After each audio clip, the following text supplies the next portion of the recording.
복음을 전하는 일은 어떤 특정한 직분자에게만 주어진 사명이 아닙니다. 마태복음 28장 19절과 20절 보면 주님께서 유언처럼 남기신 말씀이 기록되어 있어요. 거기 보면 그러므로 너희는 가서 모든 족속으로 제자를 삼아 아버지와 아들과 성령의 이름으로 세례를 주고 내가 너희에게 분부한 모든 것을 가르쳐 지키게 하라. 볼지어다 내가 세상 끝날까지 너희와 항상 함께 있으리라. 흔히 이 말씀을 우리가 대지상명령이라고 합니다. 지상명령 무슨 뜻이겠어요? 지상명령 땅 위의 명령? 지상명령. 이 말은 이 땅 위에서의 명령이라는 말이 아니라 최상의 위대한 명령으로 복음 전도의 사명을 모든 믿는 자들에게 부여하셨다는 의미를 담고 있는 것입니다. 영생의 길을 전해주는 일보다 더 귀한 것이 세상에 어디 있겠습니까? 그래서 지극히 높고 위대한 명령인 것입니다. 그러므로 우리 모두는 세상으로 나아가 복음을 전해야 할 사명을 가지고 있는 것입니다. 이 복음 전도의 명령을 특별히 전문적인 선교사가 되어서 해외 선교지로 나가야 되는 것으로 이해를 할 필요는 없습니다. 무슨 말인가 하면 특정 나라나 민족이나 어떤 지역의 특성상 그 문화와 상황에 필요한 전문인 선교사가 필요한 건 사실이지만 여러분 모두가 다 전문적이며 직업적인 선교사가 될 필요는 없다는 것입니다. 여러분에게는 여러분 각자마다 살아가고 있는 매일의 삶의 현장이 곧 복음 전도의 사명을 이루어야 할 터가 되는 것입니다. 그럼 무엇을 어떻게 전해야 합니까? 이게 중요한 질문입니다. 오늘 본문 2절 말씀 끝에 보면 사도 바울이 작정을 했다고 말해요. 이 작정하다의 말은 그 의미가 원래 가르다, 나누다 또는 골라내다 그런 뜻 갖고 있어요. 여기서 선과 악을 가려내다는 의미가 선과 악을 가리는 것, 그 의미가 파생되어서 이 작정이란 말이 법률적 용어로 쓰이게 됐습니다. 즉 재판관이 죄인을 심판한다는 의미를 갖게 된 겁니다. 무슨 뜻이에요? 재판관이 말하면 그대로 어떻게 돼요? 그대로 지켜 행해야 되는 거예요. 다시 말씀드리면 바울이 작정한 것은 단순히 바울 자신이 임의적으로 결정한 것이 아니라 법정 선언과 같이 아주 신중하고도 충분히 생각한 끝에 결정을 한 것으로 단호하게 시행해야 할 엄중한 것이라는 의미를 가지고 있는 것입니다. 그 결정의 내용이 뭐겠습니까? 1절과 2절 말씀 보세요. 형제들아 내가 너희에게 나아가 하나님의 증거를 전할 때 말과 지혜의 아름다운 것으로 아니하였나니 내가 너희 중에서 예수 그리스도와 그의 십자가에 못 박히신 것 외에는 아무것도 알지 아니하기로 작정하였습니다. 바울은 고린도에서 자신이 복음을 전했을 때 인간의 말과 지혜로 한 것이 아니라 오직 예수 그리스도와 십자가에 못 박힌 것만 강조하고 그걸 작정하고 오직 그것을 전했다고 말하고 있는 것입니다. 왜 바울이 이런 결정을 했겠습니까? 바울이 그리스도와 십자가만을 전하기로 작정한 데에는 아덴에서의 사역 경험이 크게 작용한 것으로 보는 것이 일반적인 견해입니다. 아덴이 어떤 곳이었어요? 아덴. 그 당시 아덴은 헬라 문화의 중심지였어요. 최고의 학문과 철학과 예술로 유명한 그런 곳이죠. 그러나 그런 우월성을 자랑하던 이곳 아덴 사람들은 아주 미심적이고 불경건했습니다.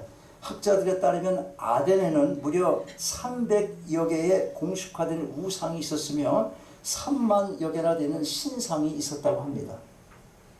바울은 바로 이러한 아덴 사람들의 모습을 보고 분개하고 자신의 지식을 바탕으로 해서 능란한 변론과 철학적인 방법을 사용하여 설교를 하며 복음을 전한 것입니다.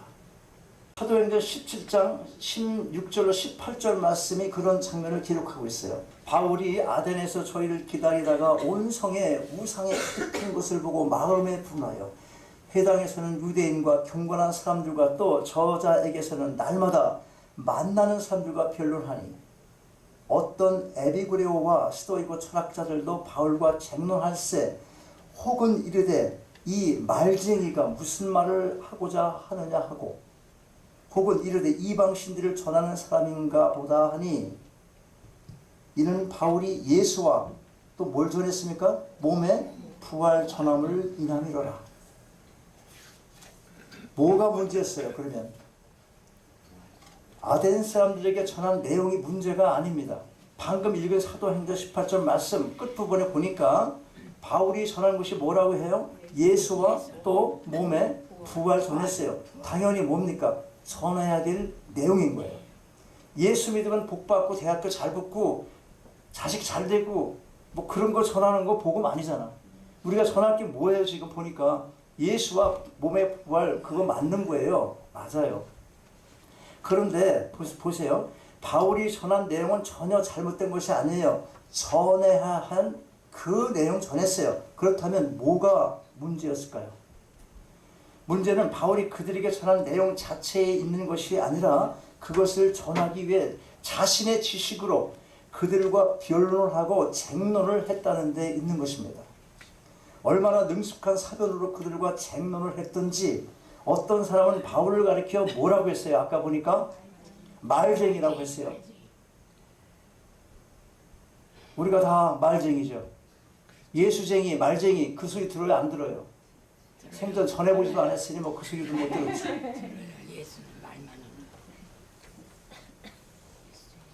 말쟁이라고 했어요. 말쟁이. 혹은 이르되 이 말쟁이가 무슨 말을 하고자 하느냐 그렇게 기록하고 있지 않습니까? 사실 바울이 무식한 사람이 아니었으니 그들과의 변론에서 밀려날 리가 없을 것입니다. 없었을 것이에요. 밀려날 리 없지. 바울이 어떤 사람이에요? 무식한 사람 아니잖아. 그 시대의 최고의 학문을 배운 사람이에요. 아마 그들의 자존심이 살 만큼 멋지게 변론을 했을 것입니다. 그러나 여러분 결과가 무엇이었어요? 결과가 아주 소수의 무리만이 복음을 받아들였을 뿐 아덴에서의 사역은 실패로 끝나고 말았던 것입니다. 자, 다시 오늘 본문으로 돌아갑니다. 그래서 바울이 작정한 것이 뭐예요? 이것이 이 시대의 복음 전개에 있어서도 결코 흔들리지 말아야 할 아주 중요한 포인트가 되는 것입니다. 2절 말씀을 같이 읽겠어요. 2절 시작. 내가 너희 중에서 예수 그리스도와 그의 십자가에 못 박히신 것 외에는 아무것도 알지 아니하기로 작정하였습니다. 바울이 전하기로 작정한 것, 이것이 바로 이 시대에도 우리가 반드시 그리고 올바르게 전해야 될 내용이기도 한 것입니다. 첫째로 예수 그리스도를 전해야 합니다. 예수 그리스도가 누구십니까? 그분이 하나님이십니다. 성자 하나님이 인간의 몸을 취하시고 이 땅에 내려오신 것입니다. 성부 하나님의 구원 계획에 순종하심으로 우리의 죄의 대가를 치르시기 위해서 하늘 보호자를 버리시고 육신을 입고 이 땅에 내려오신 것입니다. 빌립보서 2장 6절로 8절 말씀이 이 사실을 증거합니다. 그는 근본 하나님의 본체시나 하나님과 동등됨을 취할 것을 여기지 아니하시고 오히려 자기를 비워 종의 형체를 가져 사람들과 같이 되었고 사람의 모양으로 나타나셨으며 자기를 낮추시고 죽기까지 복종하셨으니 곧 십자가에 죽으심이라. 여러분 우리가 이 사실을 세상에 무슨 말로 설명을 하고 무슨 말로 변론을 해야 사람들이 믿을 수가 있겠습니까? 하나님이셨던 분이 이 땅에 인간의 옷을 입고 오셨다. 어떤 말로 변론을 하고 어떤 말로 이해를 시켜야 그걸 이성적으로 이해하고 믿음이 올 것 같아요. 하나님이 하신 일이에요. 이 땅에서 인간의 머리로 생각하고 논리적으로 이해할 수 있는 그런 차원이 절대로 아닌 것입니다. 예수 그리스도 그분은 2000년 전 사망의 권세에 묶여 스스로는 결코 헤어날 수 없는 인류를 구원하시기 위해서 하늘 보좌를 버리시고 이 땅에 오신 하나님의 아들이시래요. 하나님의 아들이신 이 예수 그리스도를 알고 그분을 진실로 믿기만 하면 누구나 구원을 얻게 되는 것입니다. 이 사실이 중요한 거예요. 너무도 단순 명료해요. 이 복음이라는 것이 복잡한 설명을 필요로 하는 게 아니지 않습니까? 너무도 단순 명료합니다. 그러나 이 단순한 복음을 세상의 그 무엇으로도 정확하게 비유할 수도 없고 단순하지만 세상에 그 모든 걸 끌어다가 얘기를 해도 그걸 정확하게 비유가 될 수 있는 것이 없다는 거예요. 그 무엇으로도 합리적으로 이해시킬 방법이 없어요. 그래서 요구되는 게 뭐겠습니까? 그래서 요구되는 게 믿음인 것입니다. 요한복음 3장 16절 말씀 다 기억하세요? 이거 기억하시죠? 뭐겠습니까? 자, 같이 시작. 하나님이 세상을 이처럼 사랑하사 독생자를 주셨으니 이는 저를 믿는 자마다 영생을 얻게 하려 하심이라. 무슨 말로 전도를 해야 할지 고민하십니까? 여러 말이 필요하지 않습니다. 복음이 능력이고 복음의 핵심이 예수 그리스도이십니다. 세상의 아름다운 말들로 포장을 하면 할수록 오히려 예수 그리스도가 가려질 뿐입니다. 이 세상의 지적인 동원해서 쟁론하지 마시고 하나님의 아들 예수 그리스도 그분을 전하시기 바랍니다. 예수 그리스도만이 길이고 생명이신 것입니다. 우리가 전해야 될 것, 그 내용 무엇입니까? 두 번째로 십자가에 못 박힌 것. 십자가에 못 박힌 것. 누가 못 박힌 것? 예수 그리스도께서 십자가에 못 박히신 것. 그것 전해야 합니다. 하나님의 아들 예수 그리스도가 이 땅에 내려오셨다는 그 자체는 분명 대단한 신비적인 사건이긴 하지만 성부 하나님의 구원 계획은 그것으로 다 이루어지는 것이 아니에요. 우리의 죄값을 실제적으로 대신 치르는 일이 남아있는 거예요. 그냥 이 땅에 오신 것이 무슨 의미겠어요? 왜 오셨어요? 우리 죄를 위해서 대신 치르시려고. 그 일이 뭡니까? 십자가를 지시는 일인 것이에요. 십자가에 달려 못 박히시는 일, 왜 그래야 합니까? 피를 흘리셔야 하기 때문에 그런 것입니다. 그 피로 인하여 예수 그리스도를 믿는 자는 누구라도 제사함을 받게 되는 것입니다. 그런데 여러분, 예수 그리스도의 십자가에 못 박히신 사건을 단순히 우리의 죄를 대신 치른 것만으로 또 이해하시면 안 됩니다. 무슨 말인가 하면 십자가에 달려 피 흘려 우리 죄를 사해 주셨다는 속죄 사역에서 한 걸음 더 나아가야 되는 것입니다. 그래서 우리가 반드시 기억해야 할 중요한 그리스도의 사역, 그게 뭐냐면 죽음을 이기시고 다시 사신 그 능력의 부활 생명을 우리가 받았으며 주님의 승천 후 또 다른 보혜사 누구세요? 곧 성령님을 우리에게 보내주셔서 우리 속에 거하게 하심으로 이 땅을 하나님의 말씀 가운데 살아가도록 도우시며 인도해 주고 계시다는 것입니다. 우리가 다 옛사람이 아니에요. 생각이 변했고 가치관이 바뀌었으며 걸어가는 인생길이 더 이상 예전에 걸어가던 그 길이 아닌 것입니다. 난 아직도 옛날 게 더 좋은데요. 그러면 금방 내가 얘기한 우리는 다 여기서 그 사람은 제외해야 되는 거예요. 그 사람은 아닌 거예요. 아직도 세상 걸 찾아가고 모든 가치관이 세계관이 그대로 있어. 이 세상 거에 성공의 기준을 삼고 있고 그런 것으로 계산한다면 아직도 옛사람인 거예요. 옛사람. 여러분 영생하는 처음에 중생할 때는 성령께서 강권적인 역사하지만 이 땅의 성화의 과정을 걸어가는 삶 속에는 여러분이 주님을 받아들이고 여러분이 결단하면서 그 의지로 살아갈 수 있는 그걸 허락하셔요. 뒤집어 놓는 건 처음에 하시지만 그 다음부터 누가 해? 같이 할 때 성령께서 도우시고 길을 인도해 주시는 거예요. 가만히 있는데 성령께서 막 움직여가는 게 아니라니까요. 그래서 우리가 이런 고백과 결단이 담긴 찬양을 하는 겁니다. 뭘 찬양합니까? 나 이제 주를 따라 가려네. 2절 한번 해볼까요? 노래. 무슨 여기 있을지 모르겠네. 한번 나 이제 주를 따라 가려네. 나 이제 주를 따라 가려네. 세상 죄길 버리고 생명길을 찾았네.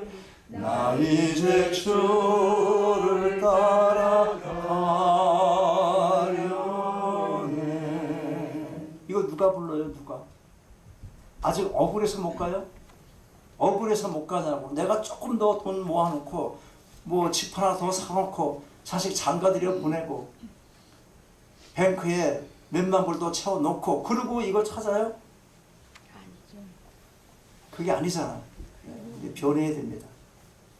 지금까지 복음 전도를 위해서 우리가 무엇을 전해야 하는지를 말씀드렸어요. 뭘 전해야 합니까? 예수 그리스도, 그리고 그분이 십자가에 못 박히신 것. 자, 그러면 이제 어떤 방법으로 전해야 합니까? 이것이 우리가 살펴볼 셋째 항목입니다.